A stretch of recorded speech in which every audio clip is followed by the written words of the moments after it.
بالله من الشيطان الرجيم. بسم الله الرحمن الرحيم. الشهر الحرام بالشهر الحرام والحرمات قصاص فمن اعتدى عليكم فاعتدوا عليه بمثل ما اعتدى عليكم واتقوا الله واعلموا أن الله مع المتقين. وأنفقوا في سبيل الله ولا تلقوا بأيديكم إلى التهلكة وأحسنوا إن الله يحب المحسنين. اللہ تعالیٰ فرماتے ہیں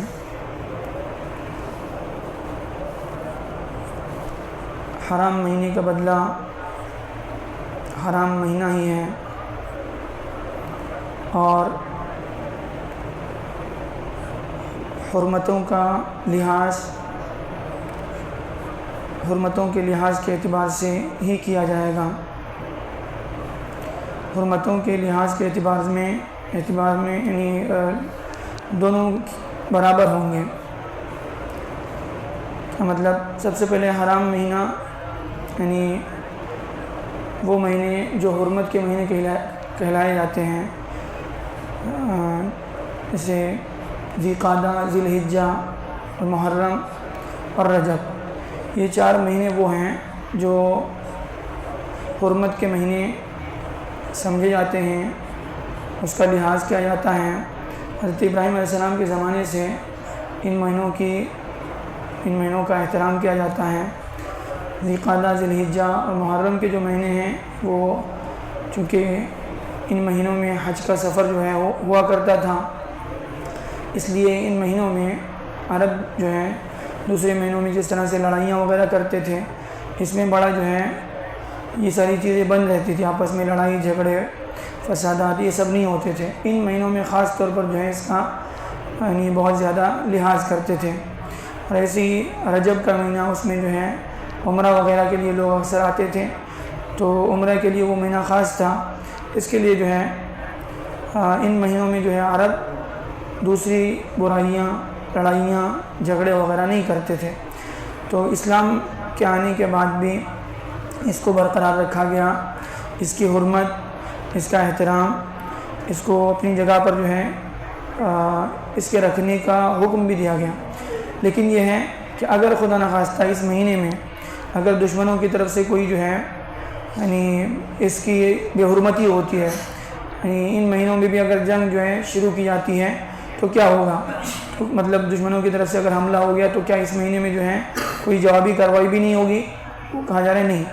اگر جو ہے اس کا لحاظ کرنا دونوں کے لیے برابر ہوگا. اگر جو ہے یعنی سامنے والے کفار اگر جو ہے اس کا لحاظ نہیں کرتے ہیں، اس کی حرمت کو پامال کرتے ہیں، اور اس مہینے میں بھی جو ہے جنگ اور فساد جو ہے لڑائی وغیرہ ہوتی ہے، تو پھر اس کے جواب میں جو ہے اس مہینے کے ختم ہونے کا کوئی انتظار نہیں کرنا ہے، بلکہ اس مہینے میں بھی اس کا جواب دیا جا سکتا ہے. تو اسی کی طرف اشارہ ہے الشہر الحرام بالشہر الحرام. حرام مہینے کے بدلے میں حرام مہینہ ہی ہوگا، اور پھر حرمتوں کے لحاظ میں دونوں برابر ہوں گے. فمن اعتدى علیکم فاعتدوا علیہ بمثل ما اعتدى علیکم. لہذا جو تم پر جو ہے زیادتی کریں، دست درازی کریں، تم پر جو ہے اگر تمہارے خلاف کوئی ایکشن لے، فاعتدوا علیہ بمثل ما اعتدى علیکم، تو تم بھی ان کے خلاف جو ہے تم بھی ان پر دست درازی کر سکتے ہو، تم بھی ان پر جو ہے یعنی ہاتھ اٹھا سکتے ہو جتنا انہوں نے تم پر جو ہے یعنی دست درازی کی ہے، جتنا انہوں نے تمہارے خلاف جو ہے ایکشن لیا ہے، تم بھی ان کے خلاف ایکشن لے سکتے ہو. واتقوا اللہ، لہذا اللہ سے ڈرتے رہو، اللہ کے یعنی حرام کی ہوئی چیزوں کا لحاظ کرتے رہو. وعلموا، اور جان لو یہ بات اچھی طرح سے، ان اللہ مع المتقین، اللہ تعالیٰ تقوی والوں کے ساتھ ہے. یعنی جو لوگ اللہ کی حرام کی ہوئی چیزوں کا لحاظ کرتے ہیں زندگی میں، ان کے ساتھ اللہ کی مدد ہے. وَأَنفِقُوا فِي سَبِيلِ اللَّهِ، اور اللہ کے راستے میں، چونکہ جو ہے اس سے پہلے والی آیتوں میں بھی جہاد کا، قتال کے احکامات کا تذکرہ تھا، تو اسی سے ملتے ہوئے بعض احکامات جو یہاں پر دیے جا رہے ہیں. اللہ تعالیٰ فرماتے ہیں وَأَنفِقُوا فِي سَبِيلِ اللَّهِ، اور اللہ کے راستے میں خرچ کرو. وَلَا تُلْقُوا بِأَيْدِيكُمْ إِلَى التَّهْلُكَةِ، اور اپنے آپ کو اپنے ہاتھوں ہلاکت میں مت ڈالو. اپنے آپ کو اپنے ہاتھوں ہلاکت میں مت ڈالو. کیا مطلب؟ صحابی کہتے ہیں حضرت ابو ایوب انصاری رضی اللہ عنہ کہ شروع میں ہم لوگ جو ہے اسلام کے لیے ہم لوگوں نے قربانیاں دی اور اپنا مال جان سب کچھ خرچ کیا، اللہ کے راستے میں جہاد کیا، اور اپنی دنیاوی جو ہے مشاغل سے ہم لوگ بالکل یعنی اس کی طرف ہم لوگ توجہ نہیں کر پائے۔ تو کچھ مدت کے بعد جب اسلام پھیلنے لگا، ہر جگہ جو ہے اسلام پھیل رہا تھا، تو ہم نے سوچا کہ چلو جو ہے کچھ دن کے لیے ہم لوگ اپنی کاروبار کو صحیح کر لیں، اپنی کھیتی باڑیوں کو صحیح کر لیں، اپنی دنیا کے مشاغل میں تھوڑے دن کے لیے مشغول ہو جائیں، تاکہ جو ہے ہمارا جو نقصان ہوا ہے اس کی ہم لوگ تلافی کر سکیں۔